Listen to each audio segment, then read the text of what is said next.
I got a note from one of my prospects that told me, hey Zevi, would you help me build a business around lending and I will pay you whatever is necessary. Now here's the thing, I thought this would make a pretty good video because there are different parts that would go into putting this together that I want to share with you. And if you don't know who I am, my name is Zevi. I'm an owner of a mortgage business in Los Angeles. I'm also the founder and creator of the part-time residential and commercial lender academies, both of which are available for you via link in the description of this video. Let's dive in. I want to talk to you about this. I don't think lending is any different than any other business out there. And if I had to classify it, I would say that there's two sides to it, right? So on one side, you have the skills. So imagine this. What if this wasn't lending? What if this was a trade business? Let's use plumbing for a minute. How can I open a plumbing business if I don't know anything about plumbing, right? I first need to acquire the skills that are necessary to be able to do the thing before I can solicit the service and sound like a professional. And so I feel like a lot of people try to cut corners when it comes down to developing the skill that they need to be able to do the thing. Because imagine this, if you were somebody who was paying for a service or even a product, it's competitive, right? You're shopping on Amazon, you're comparing everything. Why would somebody hire you if you're not that great? They are looking for somebody who can do a really good job for them. So of course there's compensating factors. There may be a top producing guy or girl, but they don't have a whole lot of time. Maybe you can give better customer service. Just because you don't have 100% of the skills doesn't mean that you can't do a really good job. Maybe you also have a support system, but it still starts with skills. Okay guys, a quick recap of the first step. We said that you want to start a lending business. I mentioned that it doesn't matter what kind of a business it is, as long as you need to capture the necessary skills to deliver on the promise. All right, so that was our number one. Number two, you can be the best of the best at whatever it is that you decide to do ultimately, but if nobody knows about you or your services, right, your products, whatever it may be, no one's gonna purchase. And that is the challenge. So we have to think, okay, even though we develop the skill, there's a balance here, right? You don't want to spend too much time just developing the skill. You want to understand that at some point you're going to have to cross the line, all right, from skill and move over to marketing. Now, why marketing? Because realistically, you could have a poor product and be a really good marketer and still get a bunch of business right here. You could have the best product, no marketing, and have zero deals right here. So this one, believe it or not, is actually more important than having all the skills in the world. Again, whether you decide residential or commercial, whatever it may be, private money, you got to make sure people know about whatever it is that you're doing. Now, we may talk about what kind of marketing, Zevi, do you think would be the best for me to be able to incorporate into my business here in 2026? Because obviously interest rates are around 7%, which means that there's not a lot of refinances. Therefore, the best type of marketing is gonna have to be relationship based. All right, if you can build relationships, you're gonna move your business significantly faster, which is also something that I wanna talk to you about. Because here's the deal. The more distant you are from your end user, meaning, example, I post on social media, okay, with or without your face. So without your face, you're significantly further, all right?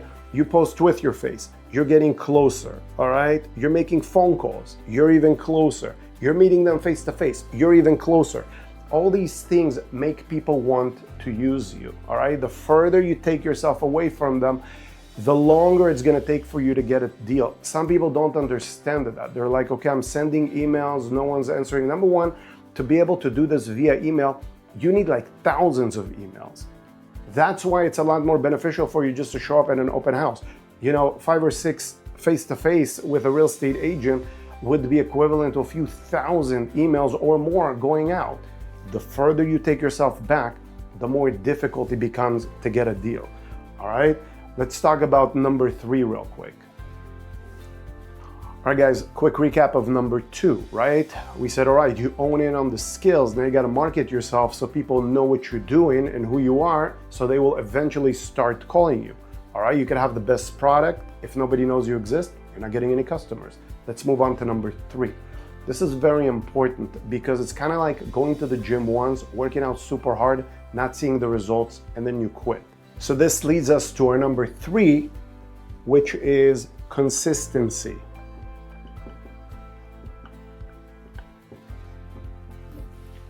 It doesn't matter how hard you challenge yourself. It's really important to understand that slow and steady is gonna get the job done. You going out there trying to conquer the world in a week is not gonna do anything, all right? That skill needs to take time to develop. The marketing needs time to nurture, all right? So both of those things, both your skill, which was our number 1, and your marketing, literally funnel down to consistency. And so when you talk about building this business, any business, nowadays everyone is literally glued to their devices. So if you know that people are literally looking at their phones every 5 seconds, why wouldn't you post on social? All right, you have something to say it to the whole world. The CEO of acquisition.com, which is the company that Alex and Leila Hermosi own, I believe his name is Sharon. He said that your expertise are better as content. That was a light bulb moment for me because I thought to myself, if I know all this stuff and it's all bottled in me, nobody knows about it, how would they ever use my services? If I was able to put some of this on social media, people start listening to what I have to say, years of experience, they will naturally tune in and hopefully chime in, all right? So you see how this plays. Now, the thing is, social media is great, but like I said, it's not personal. The best way to build, especially in the beginning, is the closer you can get to somebody, the quicker you're gonna be able to establish your business.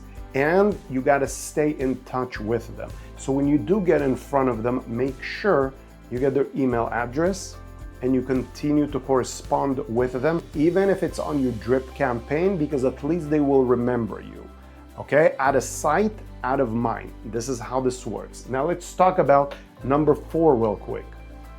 Okay guys, quick recap of number 3. We said consistency gets the job done because no matter the skill and no matter the marketing, if it stops there, then it's done. You got to keep it going to be able to develop both of them and then build a client base. Now, what I want to talk to you about next is how fast can you build that client base? And that's our number 4, which is speed. So let's put that up here. Speed.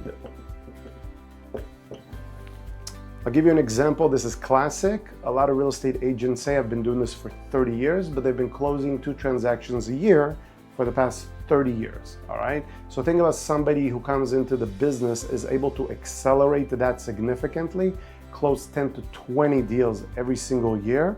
That literally takes them from 30 years doing 60 deals to somebody who could do the same volume in 3 to 4 years.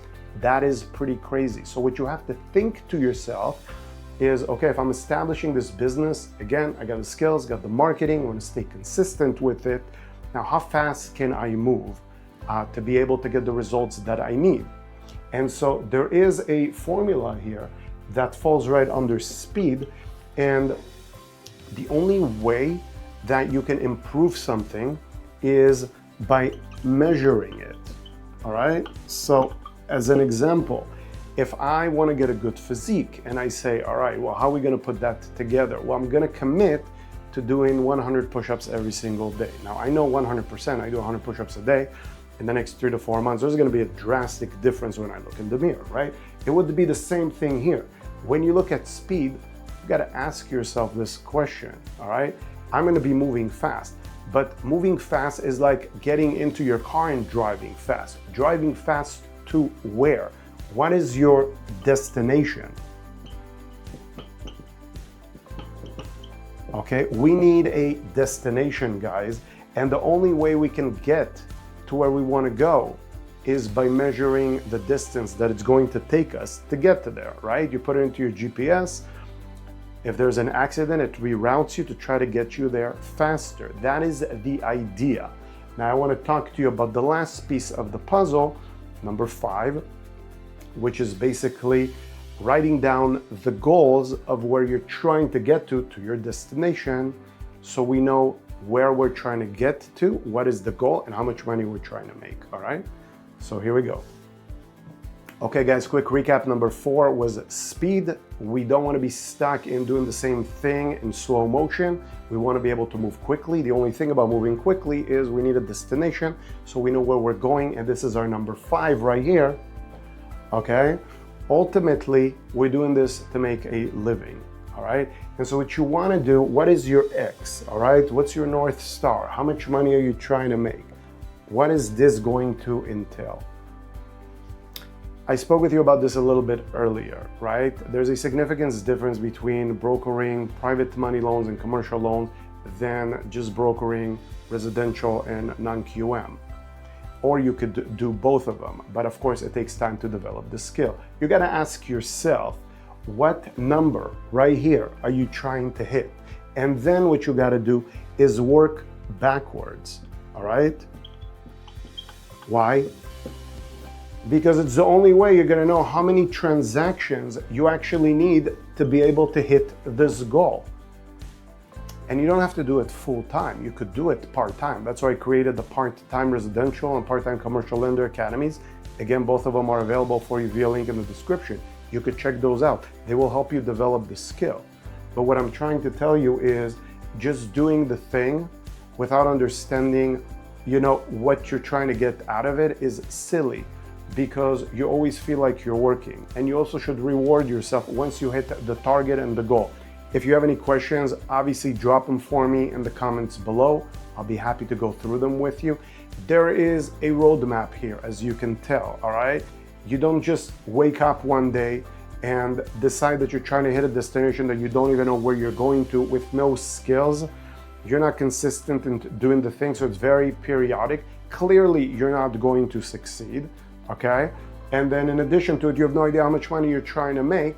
So you don't know how many transactions you need, and you don't even know approximately how much money each one of these transactions are going to yield to you, depending on how you position yourself, right? If I position myself as a full-time commercial loan officer, and I know that the average commercial building in my town, as an example, is $1.5 or $2 million, my average commission, say, is even 0.5%. I know that I'm working on approximately $10,000, all right? If I'm looking for an extra $30,000 or $40,000, then I know, okay, if I close one of these once a quarter, then I can make an additional $40,000. So how do I do that? Well, like I said, face-to-face, or you reach out directly. I could literally jump on google.com/maps, start talking to the local businesses next to me, ask them if there's anything I could do to help them. If they say no, I can simply get their email address like we discussed, put them on my drip campaign, and try to collect those. Depending on how much income I'm trying to make, I can decide how many people I want to reach out to. If those appointments go well, I can literally go out there and meet them in person, try to convert them into a client. That would be really, really simple. Also, if I know that a residential loan officer doesn't know how to do commercial loans, but they're active, okay? I can reach out to them and say, hey, look, I'm a commercial loan officer. Let me look at the deals that you cannot do, all right? The commercial lending ones. And I'll write you into my term sheet. As long as your company is licensed, your company can get paid directly through closing. I don't need to write you a check. And so if you start building those relationships, why wouldn't a residential loan officer show you that deal that they cannot put together for themselves? Of course they will, because they want to get paid, all right? So those are just a couple basic things that you can do. Just plant the seed and decide which direction you want to go. Hopefully this was helpful. If it is, drop me a comment. Let me know what you learned. If you've enjoyed the video, please hit the thumbs up and subscribe to it. Otherwise, check out the links in the description, and I'll catch you in the next video. Take care.